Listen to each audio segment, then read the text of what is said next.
Kumusta ang presyohan ng kumusta ang supply? Wala naman tayong shortage, wala tayong oversupply. Anong sitwasyon ngayon ng seafoods? Sa ngayon, Sir Henry, stable ang supply. Wala naman po tayong nakuhang mga datos na nagkakaroon ng pagtaas ng presyo sa ating mga pamilihan.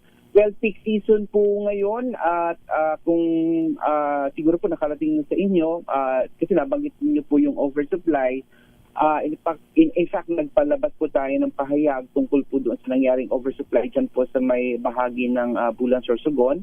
Yung oversupply po ng tamban, no? Na nagkaroon ng oversupply. Dahil nga po dumaan yung mahal na araw, syempre pansamantalang nagsara yung mga processing plants. Nagkaroon naman po tayo ng abiso sa ating mga commercial fishers na kung pwede magsuspindi muna nung pangingisda dahil talagang oversupply yung absorptive capacity ng merkado ay limitado talaga dahil sobra-sobra.